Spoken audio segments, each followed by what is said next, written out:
This review is swinging into action. Stay tuned as we review set number 10687, Spider-Man Hideout, here on TalkBricks.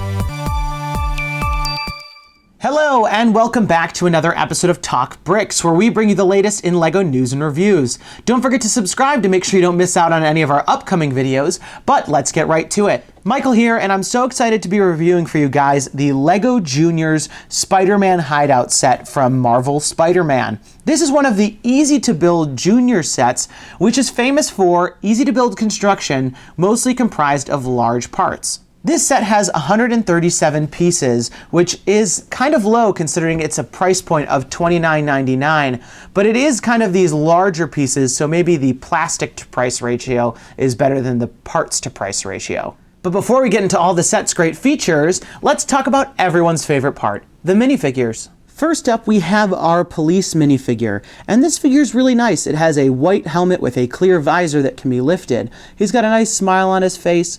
He's got a police vest with walkie-talkies, pockets, and a police badge. But I especially like the pants with all the details of the belt buckles, the pocket, and other buckles details.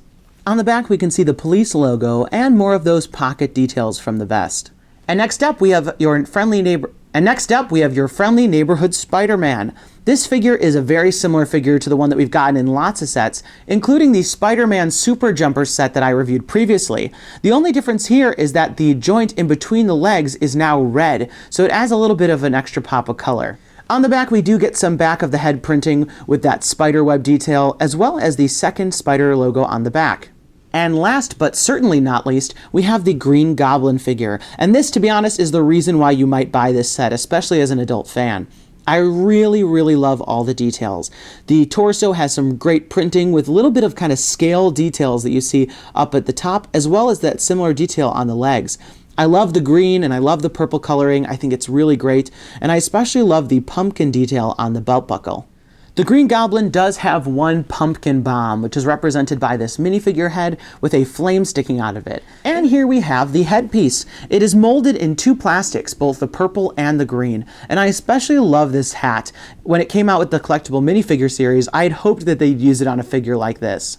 And here we can see the back printing on the torso, where you can see his bag where he carries his bombs, as well as the rest of that tank top print.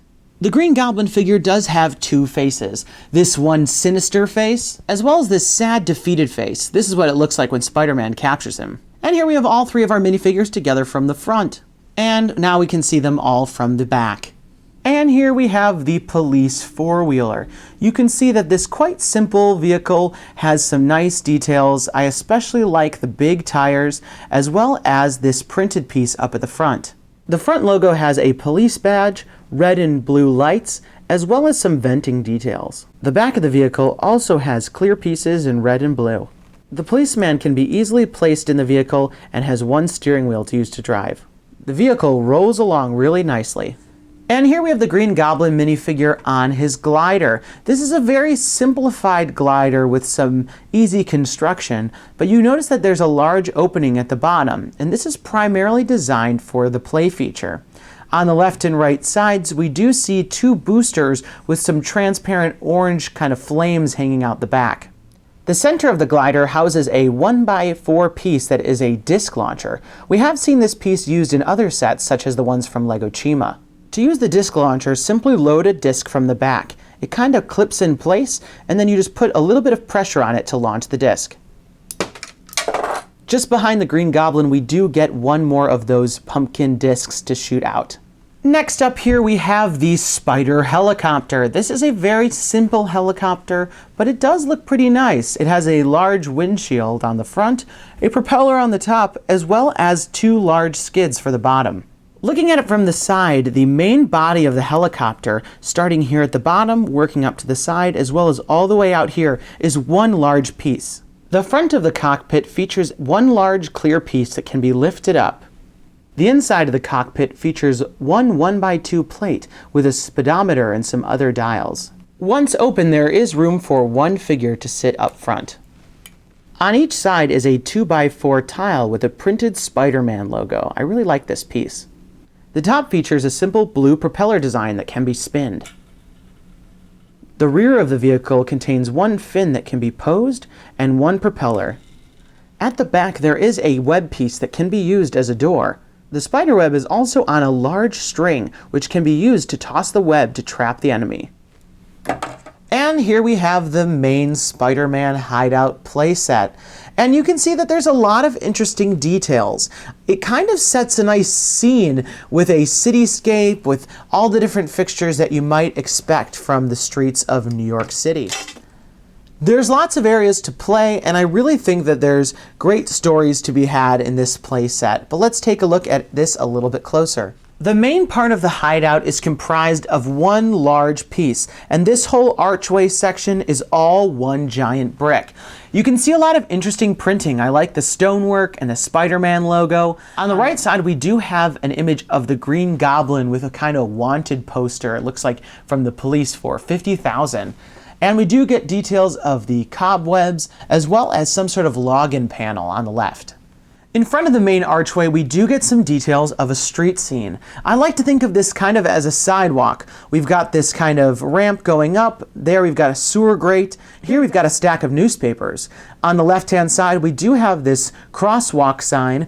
And far left, we do have a mailbox, which does have one 1x2 tile for a letter inside. The set features 3 2x2 plates with the Lego News printed on it, and these are sitting on top of 2x2 bricks. The letter can be placed inside the mailbox, and the door can be opened to access the mail. And here we have a close-up of the crosswalk sign. Here you can see 2 minifigures in red and green, one for stop and one for go. I think this 1x2 piece will be a hot item for adult fans looking to build out their Lego cities. The main entrance to the hideout is blocked by a spiderweb piece. This piece can be pulled down to access. Inside we can also see one station with a red spider and a walkie-talkie piece. On the side of the build, we do see an area with a ladder as well as a landing up at the top. Figures can climb up the ladder and stand at the top here. Once at the top, you do get access to a large yellow slide piece. This is also one large piece, but you can take a minifigure and toss him down the slide. Finally, at the top, there is a large catwalk that has a large logo of the Spider-Man mask. And here you can place minifigures to look out above the scene. And here we have everything back together for some final thoughts. If you guys are adult collectors or older collectors, you won't really find much joy in this set, especially from a standpoint of the building experience. But if you're like me and you can't resist this Green Goblin minifigure, this set is a must-have.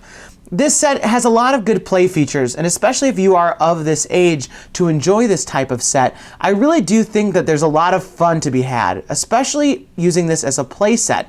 There's really a lot of elements, and I can totally see some kids playing out their favorite storylines and making up their own tales. So I think this is a great entrance when you're kind of looking to move from Duplo to the Lego system size bricks, but ultimately not too much for the older or adult fan of Lego. But those are just my thoughts about the set, and I'd love to hear yours in the comments down below. And if you like what you saw, don't forget to give us a thumbs up and subscribe to make sure you don't miss out on any of our upcoming videos. That's all we've got time for today. Have a good one. Hey guys, Michael here. Did you miss our review of the Spider-Man Super Jumper Polybag? Click on the annotation to make sure that you can watch it. And don't forget to subscribe to make sure that you don't miss out on any of our reviews.